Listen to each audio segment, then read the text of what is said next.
ఒక విషయంలో బాగా జలస్ అవుతుంటాను. ఎలా అంటే పెద్ద సినిమాల్లో బాహుబలి ఎలా తీయలేను, ఫీల్ గుడ్ సినిమాల్లో హ్యాపీ డేస్ లాంటి సినిమా నేను తీయలేను.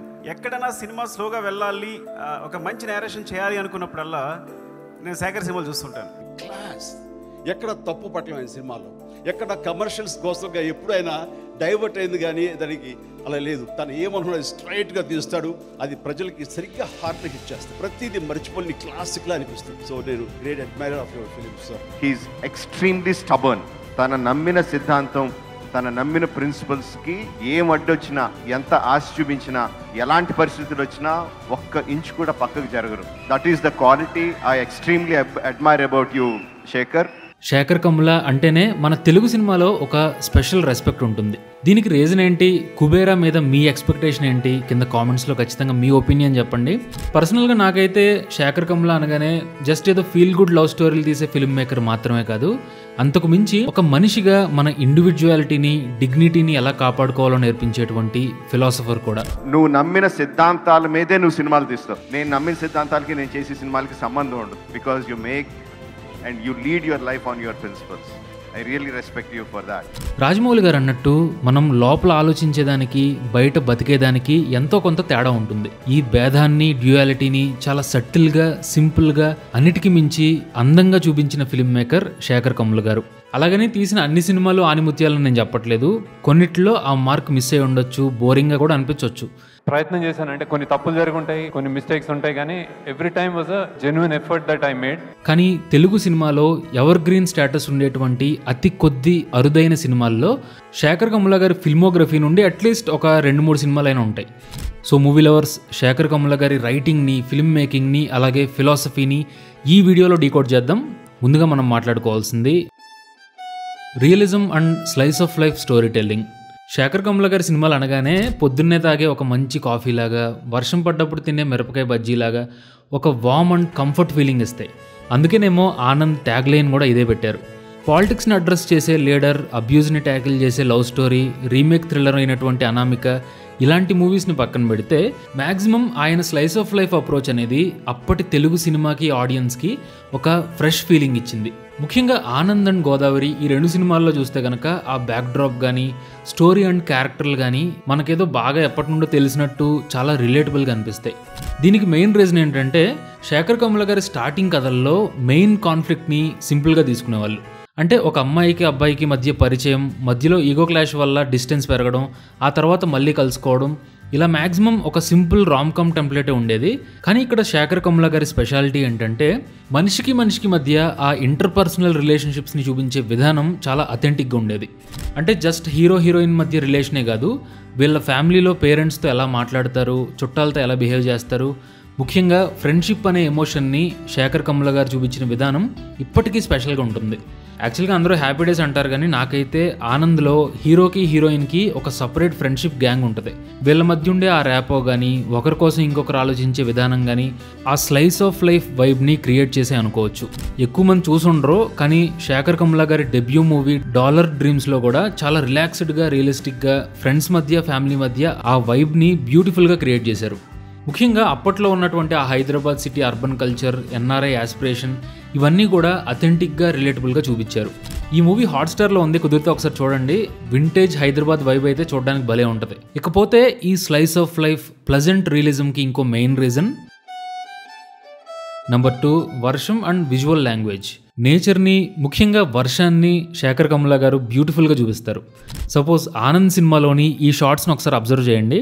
అప్పట్లో పెద్ద బడ్జెట్ ఏం లేకపోయినా కానీ వర్షాన్ని, ఆ గ్రీనరీని వాడుకుని ఫ్రేమ్స్ని ప్లెజెంట్గా, ప్రేమ కథకి తగ్గట్టుగా డిజైన్ చేసుకున్నారు. ఆనందే కాదు, ఆల్మోస్ట్ శేఖర్ కమ్ముల గారి సినిమాలు అన్నిటిలోనూ ఎక్కడో ఒక చోట వర్షం మనకు కనిపిస్తుంది. అలాగే కథ జరిగే ప్లేస్ని సాధ్యమైనంత వరకు అందంగా చూపించే టాలెంట్ శేఖర్ గారిలో ఉంది. సపోజ్ ఆనంద్ సినిమాలో ఉండే ఆ చిన్న ఇల్లు కానీ, ఫిదాలో బాన్సువాడ విలేజ్ కానీ, అలాగే గోదావరి నదిని, ఆ బోట్ని, పాపికొండల్ని చూపించిన విధానం కానీ, హ్యాపీ డేస్లో కాలేజ్, లైఫ్ ఈజ్ బ్యూటిఫుల్లో ఒక చిన్న కాలనీ, ఇలా ప్లేస్ ఏదైనా కానీ మనం బయట చూసేటువంటి ఒక రొటీన్ సెటప్ని కూడా మ్యాక్సిమం నేచర్తో ఒక విజువల్ పొయిట్రీలా క్రియేట్ చేస్తారు. ఇక సినిమాటోగ్రఫీ అండ్ ఎడిటింగ్ విషయానికి వస్తే ఫ్రీక్వెంట్గా విజయ్ కుమార్ అండ్ మార్తాండ్ కే వెంకటేష్ వీళ్ళిద్దరితోనూ కొలాబరేట్ అవుతారు. మోస్ట్లీ మినిమల్ స్టైలే ఉంటుంది, ఎక్కువ హడావిడి ఫాస్ట్ కట్స్ ఏమి ఉండవు. కాకపోతే సీన్కి తగ్గట్టు శేఖర్ కమ్ముల గారు సినిమాకి ఆ స్టేజింగ్ని మారుస్తూ ఉంటారు. అందుకే కుబేరా ట్రైలర్ చూస్తే అసలు ఈయనేనా ఈ సినిమా తీసింది అనిపిస్తుంది. ఇక నెక్స్ట్ మనం మాట్లాడుకోవాల్సింది జెన్యూన్ పర్ఫార్మెన్స్ల గురించి. నాగార్జున గారు అన్నట్టు నిజంగానే శేఖర్ కమ్ముల గారి సినిమాల్లో యాక్టర్ల పర్ఫార్మెన్స్ ఎందుకో చాలా రియల్గా ఉన్నట్టు ఉంటుంది. అంటే ఆల్రెడీ ఎస్టాబ్లిష్ అయిపోయినటువంటి స్టార్స్తో కూడా కొంచెం ఆ రియలిజంని అథెంటిసిటీని ట్రై చేస్తూ ఉంటారు. ఇక కొత్త యాక్టర్లను ఇంట్రడ్యూస్ చేసేటప్పుడు కూడా పర్ఫార్మెన్స్ల విషయంలో ఎక్కడా కాంప్రమైజ్ అవ్వరు. ఇక నెక్స్ట్ శేఖర్ కమ్ముల గారి ఫిల్మోగ్రఫీలో ముఖ్యంగా క్యారెక్టర్ల విషయంలో ఖచ్చితంగా మనం తెలుసుకోవాల్సిన పాయింట్ ఇది. అఫ్కోర్స్ ఆల్రెడీ ఈ పాయింట్ చాలామందికి తెలిసే ఉంటుంది. శేఖర్ కమ్ముల గారి సినిమాల్లో ఫీమేల్ క్యారెక్టర్లని చాలా బాగా రాసుకుంటారు అని. ఒకసారి రూప, సీత, భానుమతి ఈ 3 క్యారెక్టర్లని చూస్తే మనకి ఆయన సెన్సిబిలిటీ ఏంటో అర్థమైపోద్ది. అలాగే ఆనంద్, రామ్, లీడర్ సినిమాలో అర్జున్ ప్రసాద్ ఈ 3 క్యారెక్టర్లో కూడా ఇండివిజువాలిటీ స్ట్రాంగ్ ఉంటుంది. అయితే నేను గమనించింది ఏంటంటే శేఖర్ కమ్ముల గారు సపోర్టింగ్ క్యారెక్టర్లకి అలాగే జస్ట్ ఏదో ర్యాండమ్గా ఒక సీన్లో ఒకే ఒక్క డైలాగ్ ఉండేటువంటి చిన్న చిన్న పాత్రల్లో కూడా ఈ ఐడెంటిటీ, డిగ్నిటీ అండ్ ఇండివిజువాలిటీ ఉండేలా చూసుకుంటారు. సపోజ్ గోదావరి సినిమాలో పుల్లట్లేసేటువంటి పుల్లమ్మ క్యారెక్టర్ని తీసుకోండి. ఒక సీన్లో ఈమె తమ్ముడికి హీరో డబ్బులు ఇస్తే ఆ పిల్లోడేమో తీసుకోడు. బేసిక్గా ఇది మెయిన్ స్టోరీకి సంబంధం లేని చాలా చిన్న సీన్, చిన్న డైలాగ్. కానీ మీరు అబ్జర్వ్ చేస్తే ఈ చిన్న సీన్లో కూడా ఎంతో మీనింగ్ ఉంటుంది. అంటే కొంచెం ప్రివిలేజ్ ఉన్నటువంటి అప్పర్ మిడిల్ క్లాస్ వాళ్ళు కొన్నిసార్లు అవసరం లేని చోట కూడా చారిటీ చేయాలనుకోవడం, ఆ చారిటీ మాకు అస్సలు అవసరం లేదు అని చెప్పి ఒక మిడిల్ క్లాస్ మహిళ తన సెల్ఫ్ ఎంపవర్మెంట్తో ఆన్సర్ ఇవ్వడం, ఇదంతా కూడా డిగ్నిటీ ఉన్నటువంటి బ్రిలియంట్ స్క్రీన్ రైటింగ్. కనీసం ఈ కుర్రాడికేనేమండి, ఆడికైతే ఫ్రీగా నువ్వు తీసుకోరా. నేనేం అడుక్కునేది మీ తమ్ముళ్ళు అంటే ఉంచుకో. ఇదే కాదు, మీకు గుర్తుంటే కనుక లీడర్ సినిమాలో కూడా ఒక డైలాగ్ ఉంటుంది, మాకు నమ్మకం లేదు దొరా ఏమనుకో. సో ఇలా మాకు నమ్మకం లేదు దొరా అనేది జస్ట్ ఏదో సింపతియో మీమ్ మెటీరియల్లో కాదు, ఒక కామన్ మ్యాన్, అది కూడా ఓల్డ్ పర్సన్, తన డౌట్ని, నిస్సహాయతని ఎదురుగా సీఎం అంతటోడు కూర్చున్నా సరే చాలా కాన్ఫిడెంట్గా చెప్పగలగడం. అలాగే ఆనంద్లో కూడా రూపా ఫ్రెండ్ ఆటో డ్రైవర్లా పనిచేస్తూ ఉంటాడు. ఒక సీన్లో ఆమె పెళ్లి చేసుకోబోయే ఇంటి లోపలికి రాను అంటాడు. తిండి తినకపోయినా ఫ్రీడమ్ నాకు చాలా important.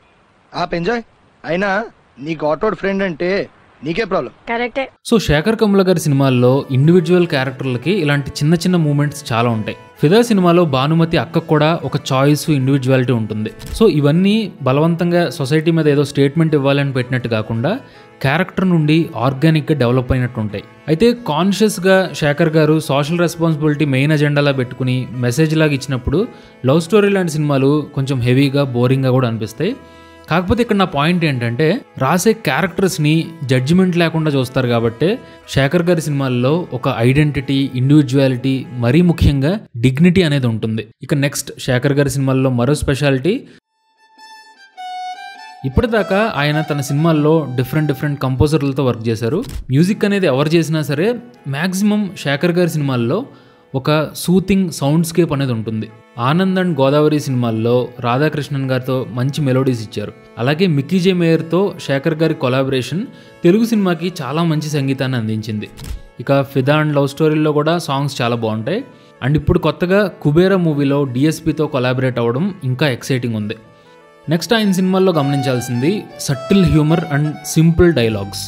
Kubera, leader, love story, Anamika ఈ 4 పక్కన పెడితే శేఖర్ కమ్ముల గారి సినిమాలన్నీ కూడా సరదాగా, సింపుల్గా, మనసుకు అయితే చాలా హాయిగా ఉంటాయి. అలాగే హ్యూమర్ కూడా సపరేట్గా ప్రాసలు, పంచులు ఇవేం లేకుండా క్యారెక్టర్ నుండి, సిచ్యువేషన్ నుండి రాసుకుంటారు. అలాగే మీరు అబ్జర్వ్ చేసి ఉంటే ఈయన సినిమాల్లో అమ్మాయికి అబ్బాయికి మధ్య ఒక 3వ క్యారెక్టర్ వల్ల వచ్చేటువంటి జలసీని బాగా చూపిస్తారు. సపోజ్ ఆనంద్ మూవీలో రాహుల్ క్యారెక్టర్ కానీ, గోదావరి సినిమాలో రాజీ కానీ, వీళ్ళకి ఇండివిజువల్ క్యారెక్టర్లు ఉంటాయి. కాకపోతే వీళ్ళు మెయిన్ లవ్ స్టోరీకి ఇంకా హెల్ప్ అవుతారు. ఇక హ్యాపీ డేస్ మూవీలో అయితే ఆల్మోస్ట్ ప్రతి పేర్కి ఒక 3rd క్యారెక్టర్ జలసీ యాంగిల్ని ట్రిగ్గర్ చేస్తుంది. లీడర్ మూవీలో కూడా సెకండ్ హీరోయిన్తో ఏదో ట్రై చేశారు కానీ అది అంత పెద్దగా వర్కౌట్ అవ్వలేదు. మనోళ్ళు ఎందుకు ఎక్కువగా మాట్లాడుకోరు కానీ స్క్రీన్ ప్లే అండ్ డైలాగ్స్ రైటింగ్లో శేఖర్ కమ్ముల గారి స్కిల్ని డెఫినెట్గా అప్రిషియేట్ చేయాలి. ఎందుకంటే ఆనంద్, గోదావరి లాంటి క్లాసిక్స్లో సిచ్యువేషన్ పరంగా సీన్ టు సీన్ కనెక్షన్స్ కానీ, సెటప్ అండ్ పే ఆఫ్ కానీ చాలా సటిల్గా ఉంటాయి. ఫిదా మూవీలో కూడా మీకు ఆ రైటింగ్ బ్రిలియన్స్ అనేది కనిపిస్తుంది. అలాగే హెవీ థీమ్స్ని, సీరియస్ సోషల్ ఇష్యూస్ని కూడా చాలా సింపుల్గా ఒకే ఒక్క డైలాగ్తో కన్వే చేయగలుగుతారు. లవ్ స్టోరీ మూవీ నాకైతే పెద్దగా ఎక్కలేదు, కానీ ఇప్పుడు వస్తున్న ఈ కుబేరా మూవీలో మళ్ళీ శేఖర్ కమ్ముల గారి మార్క్ స్క్రీన్ రైటింగ్ కనిపిస్తుంది అనే నమ్మకం ఉంది. అంటే కథ జరిగే ప్లేస్ని, ఆ కల్చర్ని, అక్కడ ఉండే మనుషుల్ని, వాళ్ళ అలవాట్లని, మాట్లాడే విధానాన్ని అన్నిటినీ కూడా సాధ్యమైనంత అథెంటిక్గా చూపించే ఫిల్మ్ మేకర్ మన శేఖర్ కమ్ముల గారు. సపోజ్ ఆనంద్ మూవీలో ఒక హైదరాబాద్ అర్బన్ కాలనీ అట్మాస్ఫియర్ని, అలాగే గోదావరిలో రాజమండ్రి టు పాపికొండలు ట్రిప్లో ఆ కోనసీమ కల్చర్ని, ఇక లీడర్లో అయితే పొలిటీషియన్స్ వర్క్ ప్లేస్ ఎలా ఉంటుంది అనే దాన్ని చాలా అథెంటిక్గా చూపించారు. సినిమాలో ఎక్కడో ఒక చిన్న పెళ్లి సీన్ జరుగుతున్నా సరే మ్యాక్సిమం కల్చరల్గా ఆ ట్రెడిషన్స్ని, చిన్న చిన్న న్యూయాన్సెస్ని శేఖర్ కమ్ముల గారు కథలో చాలా బ్యూటిఫుల్గా ఇన్కార్పొరేట్ చేస్తారు. సో ఈ అథెంటిక్ అండ్ న్యూయాన్స్డ్ రైటింగ్ని కుబేరా మూవీలో కూడా ఎక్స్పెక్ట్ చేయొచ్చు. ఫైనల్గా చెప్పేది ఏంటంటే, డైరెక్టర్ అన్నాక సినిమాకి మైండ్ సెట్ మారచ్చు, ఫెయిల్యూర్స్ నుండి ఎంతో కొంత నేర్చుకుంటారు, సక్సెస్ని కంటిన్యూ చేయడానికి ట్రై చేస్తారు. అయితే మొదట్లో అంటే కెరీర్ స్టార్టింగ్లో తీసినటువంటి సినిమాల్లో ఒక తెలియని ఇన్నోసెన్స్ ఉంటుంది. ఆ ఇన్నోసెన్స్ని కాపాడుకుంటూ ఇండివిజువాలిటీతో కథలు చెప్పేటువంటి ఫిల్మ్ మేకర్స్ చాలా తక్కువ. అలాగని శేఖర్ కమ్ముల గారు తీసిన సినిమాలన్నీ కూడా తోపు తురుమని నేను చెప్పట్లేదు. సక్సెస్ అండ్ ఫెయిల్యూర్స్ అనేవి ప్రతి ఫిల్మ్ మేకర్ కెరీర్లోనే ఉంటాయి. కానీ తాను నమ్మిన కథని నిజాయితీగా నచ్చినట్టు చెప్పేటువంటి డైరెక్టర్లలో శేఖర్ కమ్ముల గారు అంటే నాకు ఎప్పుడూ ఒక స్పెషల్ రెస్పెక్ట్ ఉంటుంది. అంటే మనీ, ఫేమ్, పవర్ వీటితో కరప్ట్ అవ్వకుండా, డీవియేట్ అవ్వకుండా మంచి క్లాసిక్స్ తీసినటువంటి శేఖర్ కమ్ముల గారు ఈ కుబేరాతో మళ్ళీ మరో మంచి సినిమాటిక్ ఎక్స్పీరియన్స్ ఇవ్వాలని కోరుకుంటున్నాను. ఆయన ఇంటర్వ్యూలు కానీ స్పీచ్లు కానీ చూసినప్పుడల్లా నాకైతే ఒక తెలియని ఆనెస్టీ కనిపిస్తుంది. అలాగే ఆయన మాటల్లో ఎమోషన్ నా హార్ట్ కనెక్ట్ అవుద్ది. మూవీ లవర్స్ మీకేమనిపిస్తుంది? శేఖర్ కమ్ముల గారి సినిమాలతో మీ రిలేషన్ ఏంటి కింద కామెంట్ చేయండి. అలాగే మేము చేసే కంటెంట్లో వాల్యూ ఉందనిపిస్తే please subscribe and support Filmy Geeks channel. Thank you for watching.